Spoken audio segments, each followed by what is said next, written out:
आज के इस कार्यक्रम में मेरे साथ उपस्थित हिमाचल प्रदेश के यशस्वी मुख्यमंत्री सम्माननीय जयराम ठाकुर जी, हमारे प्रदेश के जुझारू और कर्मशील अध्यक्ष भाई सुरेश कश्यप जी,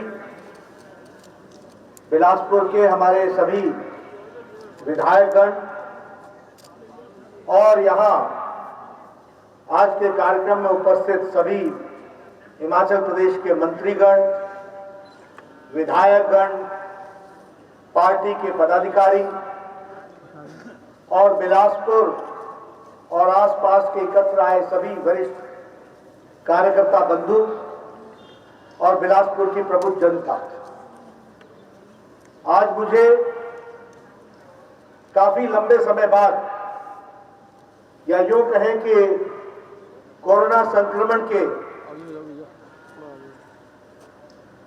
पश्चात आज आप सबके बीच में आने का मुझे सौभाग्य मिला।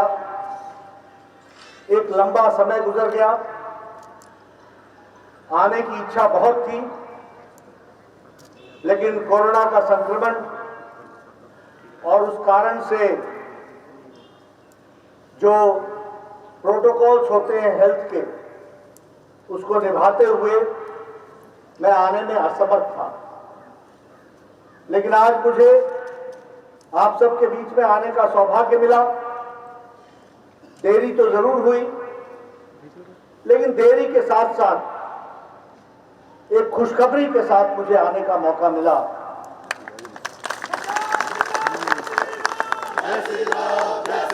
और आप सब लोगों ने जिस गर्मजोशी के साथ मेरा स्वागत किया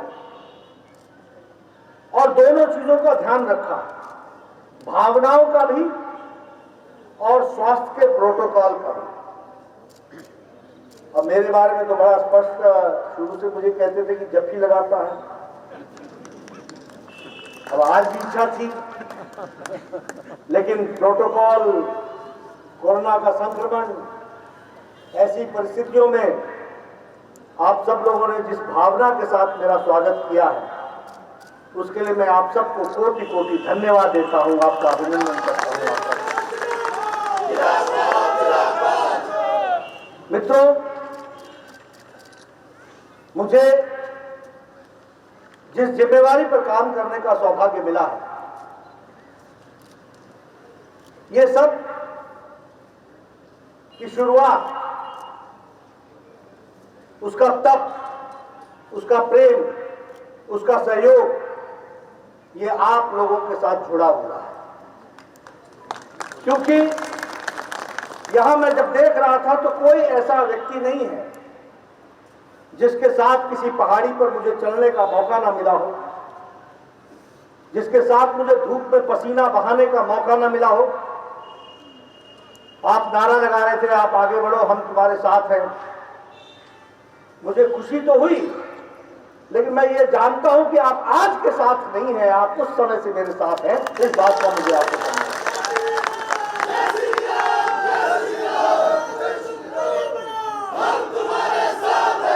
मुझे याद है जब मैं इस विचारधारा को लेकर के बिलासपुर के कॉलेज में आया करता था तो लोग बोलते थे, नड्डा कौन सी पार्टी है, क्या है, तुम अच्छे हो, कोई ऐसी पार्टी चुनो जो सत्ता में आए। तो उस समय मैं कहा करता था कि मैं सत्ता पर आने के लिए नहीं आया हूं, मैं मां भारती की सेवा के लिए विचारधारा से जुड़ करके आया हूं, ये मैं कहा करता था। और उस समय भी मेरे साथ मेरे नौजवान साथी खड़े होते थे, बोलते थे, नड्डा जी आप आगे बढ़ो, हम तुम्हारे साथ हैं। इसलिए मुझे उस गूंज की याद है जिसकी ध्वनि आज भी सुनाई देती है मेरे कानों में। इसलिए जब आप नारा लगा रहे थे तो मुझे अतीत याद आ गया। और मैं ये कह सकता हूं कि आप सब लोगों ने इस विचारधारा को यशस्वी बनाते हुए नहीं सिर्फ हिमाचल प्रदेश में बल्कि देश के कोने कोने में कमल को खिलाया है, कमल का परचम खिलाया है। इसके लिए भी आप सबको मैं बधाई देना चाहता हूं। मित्रों, जहां तक बिहार का चुनाव का सवाल है, यह सिर्फ बिहार का चुनाव नहीं है, यह चुनाव लद्दाख के ऑटोनॉमस हिल डेवलपमेंट काउंसिल का भी चुनाव हुआ, यह कर्नाटक में भी चुनाव हुआ, तेलंगाना में भी चुनाव हुआ, मध्य प्रदेश में भी चुनाव हुआ, उत्तर प्रदेश में भी चुनाव हुआ, गुजरात में भी चुनाव हुआ और मणिपुर में भी चुनाव हुआ। सभी जगह कमल खिला, कमल खिला, कमल खिला। ये हमको समझना है और हमें समझना चाहिए कि किस तरीके से हमारे यशस्वी प्रधानमंत्री जी ने भारत की जनता के दिल जीता। गरीब, पिछड़े हुए, वंचित, शोषित, पीड़ित, उनके घर के चूल्हे को जलाने का इंतजाम किया, उनके आंखों के आंसू को पोंछने का इंतजाम किया, उनके घर में दीप जल सके, 2 वक्त की रोटी का व्यवस्था हो सके और वो भी मजबूत होकर के भारत मां की रक्षा के लिए खड़े हो, इस बात का इंतजाम मोदी जी ने किया है। और इस कारण से जब मैं चुनाव में जाता था और लौट के आता था तो मुझे पत्रकार बंधु मिलते थे, टाइट टाइट। मैं उनसे पूछता था कहां टाइट। मित्रों, जब मैं जाया करता था तो मैं देखता था, हमारी बहनें कहती थी चिंता नहीं, वोट मोदी को है, वोट मोदी जी को।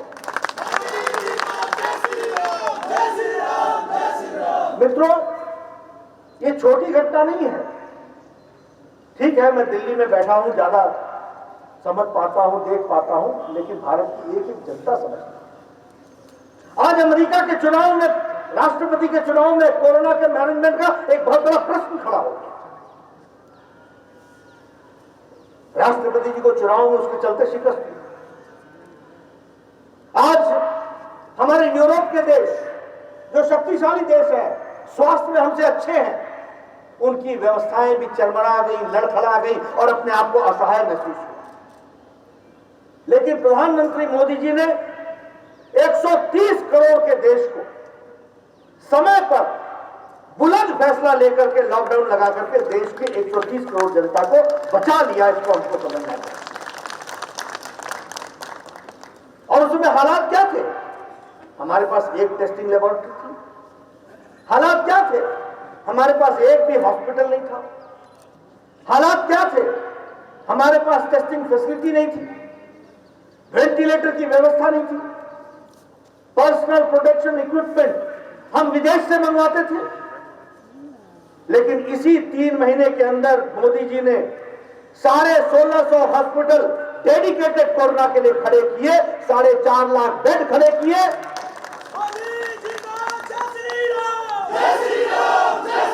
और 1650 टेस्टिंग फैसिलिटी खड़ी की। उस दिन हम 1500 टेस्टिंग करते थे प्रतिदिन। आज प्रतिदिन 15 लाख टेस्टिंग करने की कैपेसिटी खड़ी हुई है। आपको ध्यान रखना, 4.5 lakh personal protection equipment Bharat प्रतिदिन बना रहा है, प्रतिदिन। और अब भारत दुनिया को पर्सनल प्रोटेक्शन इक्विपमेंट दे रहा है। ये मोदी जी ने आत्मनिर्भर भारत को खड़ा किया है। ये हमको समझना है। इसलिए मित्रों, चाहे कोविड का मैनेजमेंट हो, 150 देशों को पैरासीटामोल की गोलियां खिलाई है मोदी जी, 150 देशों HCQ की गोलियां खिलाई। इसलिए भारत की चिंता नहीं की, दुनिया की चिंता की।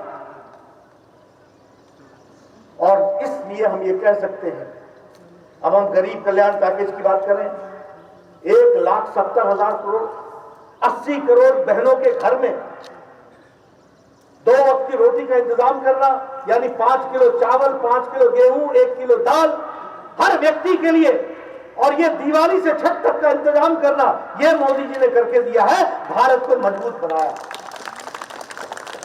20 करोड़ बहनों के खाते में 500-500 रुपए पहुंचा देना।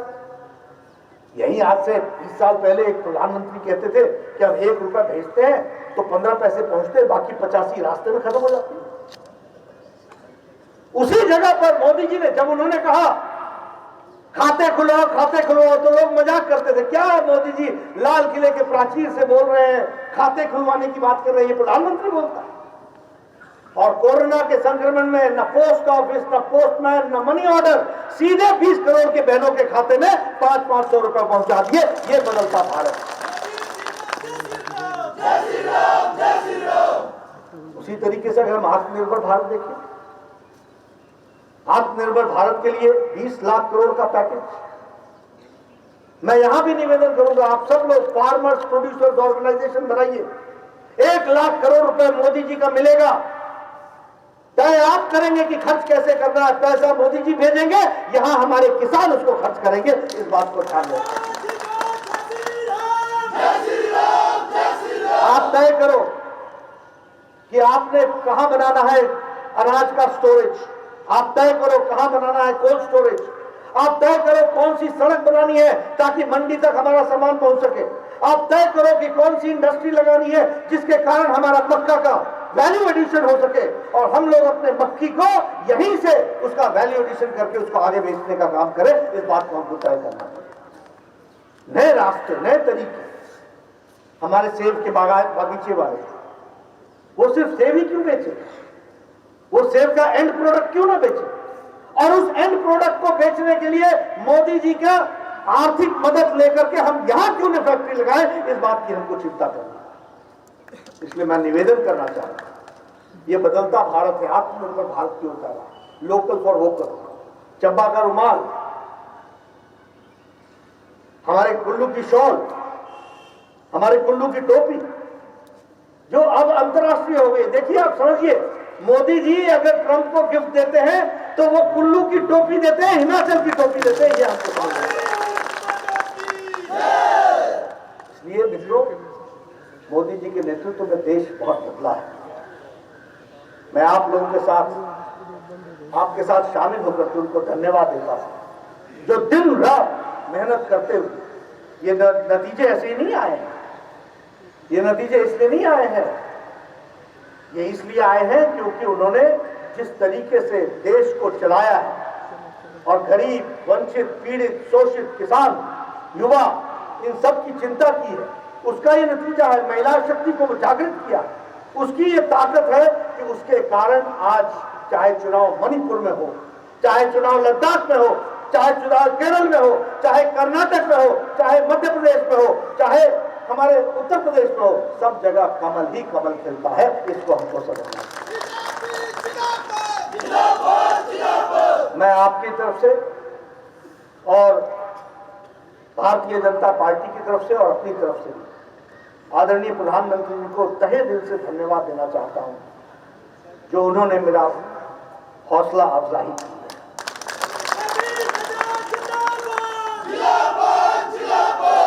दुनिया की महान शख्सियत, देश के सबसे पॉपुलर नेता, लेकिन उन्होंने भी पार्टी को और पार्टी के अध्यक्ष को, सम्मान को उन्होंने जिस तरीके से हम सब के सामने रखा है, हम सब लोग नतमस्तक हैं और हम तहे दिल से उनका धन्यवाद देते हैं, जिन्होंने पार्टी का गौरव बढ़ाया, पार्टी का सम्मान बढ़ाया और उन्होंने संदेश दे दिया कि नेतृत्व के साथ साथ पार्टी के साथ नेतृत्व खड़ा है। और हम इस बात का विश्वास दिलाते हैं कि सरकार के कार्यक्रम के साथ पार्टी कंधे से कंधा मिलाकर के आगे बढ़ेगी और उनकी नीतियों को जमीनी स्तर पर उतारेगी। एक एक लेटर और स्पिरिट में हम उतारेंगे। यही बदलता भारत है और कोई बदलता वो भारत नहीं। हिमाचल प्रदेश में भी बहुत अच्छे काम हो रहे हैं। जब हम डबल इंजन की सरकार बोलते हैं तो वैसे ही डबल इंजन की सरकार नहीं बोलते। फिर चाहे वो हाईवेज का मामला हो, फिर चाहे वो विकास का मामला हो, फिर चाहे वो all India institute of medical sciences का मामला हो। मैं कई बार बोलता था और मैं अभी भी बोलता हूं, धीर रखो, अधीर मत हो।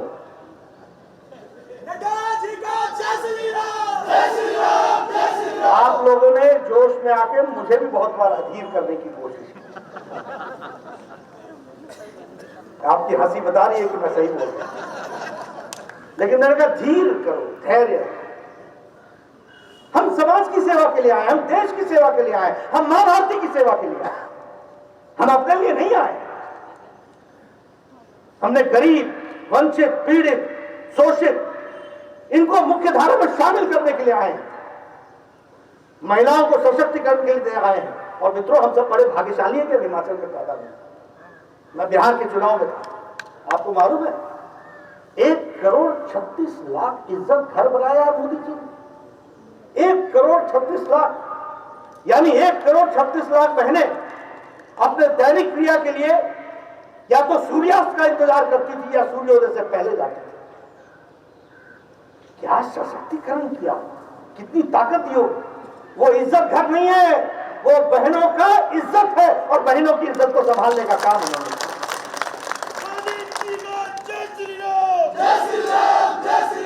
इसलिए मित्रों, अब मैं जब धीर और अधीर की बात बोल रहा था, हमारे यहाँ हमारे विपक्ष के लोगों को भी कुछ काम है, उन्होंने भी सुबह सुबह कुछ करना है। कितिया एम्स, कितिया क्या होया, गया किती, गया किती।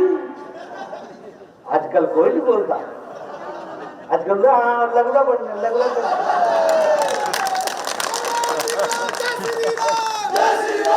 मित्रों, यही नहीं है। आपको मदर एंड चाइल्ड हॉस्पिटल यहां पर दिया, गुमारवी में मदर एंड चाइल्ड हॉस्पिटल दिया, सुंदरनगर में हमने मदर एंड चाइल्ड हॉस्पिटल दिया। और हमने नहीं दिया, मोदी जी ने दिया। कैंसर सेंटर दिया मंडी में, शिमला में, सुपर स्पेशलिटी ब्लॉक दिया शिमला में, चबयानू में बन रहा है, चबयान वहां वो बन रहा है। उन्ना पीजीआई सैटेलाइट सेंटर। और ये सब कैसे हुआ है? इसलिए मित्रों, ये डबल इंजन की सरकार का नतीजा होता है। ये मोदी जी का आशीर्वाद रहा जिस कारण से ये सब कुछ आया है, और वो धरती पर इंप्लीमेंट हो रहा है जयराम ठाकुर जी के नेतृत्व। और मैं कई बार बोलता हूं सब लोगों को, देखो लक्ष्मी और दुर्गा वही टिकती है जिसमें टिकाव रखने की शक्ति है। दुर्गा से मेरा अर्थ सत्ता का, ताकत का, और लक्ष्मी से मेरा अर्थ ये जो आपके ऊपर पुष्प वर्षा हो रही है लक्ष्मी की, ये भी दे दो जी, वो भी दे दो जी। मैं बोलता हूं चल 10 करोड़ ना, कम नहीं चढ़ना। बड़ा प्रोजेक्ट, बड़ा प्रोजेक्ट। ये बड़ा प्रोजेक्ट कहां से आता है? ये जब लक्ष्मी और दुर्गा का मिलन होता है तब होता है। और उसको संभाल के रखना किसकी जिम्मेवारी है? हमारी जिम्मेवारी। हमें उसको संभाल के रखना चाहिए। और ये वही टिकती है जहां इस सत्ता का इज्जत हो। और इसीलिए हम आपसे निवेदन करने आए, पार्टी को मजबूत बनाइए। ये पार्टी ऐसी पार्टी है जिसमें ईमानदारी से काम करने वाले को कभी नीचा नहीं देखना पड़ता। वो हमेशा पार्टी के कार्यकर्ता के रूप में आगे बढ़ता ही जाएगा, इस बात को हमको ध्यान रखना। और इसीलिए मैं सबसे निवेदन करूंगा पूरी ताकत के साथ। मैं आज अपनी भावनाओं को रोक के बैठा हूं, क्योंकि अगर मैं भावनाएं खोल दूं तो शायद मेरी जवान रुक जाएगी। लेकिन मैं इतना जरूर बोलना चाहता हूं कि जब मैं दिल्ली में काम करता हूं या कहीं भी काम करता हूं, तो आपकी शक्लें मेरी आंखों के सामने हमेशा घूमती रहती हैं, जो मुझे ताकत देती है, जो मुझे ताकत देती, जो मुझे शक्ति देती और सेवा करने के लिए हमेशा तत्पर है। मुझे मालूम है बिहार का चुनाव जब आ रहा था तो आप लोग भी सोच रहे थे कि क्या होगा, क्या होगा, क्या होगा।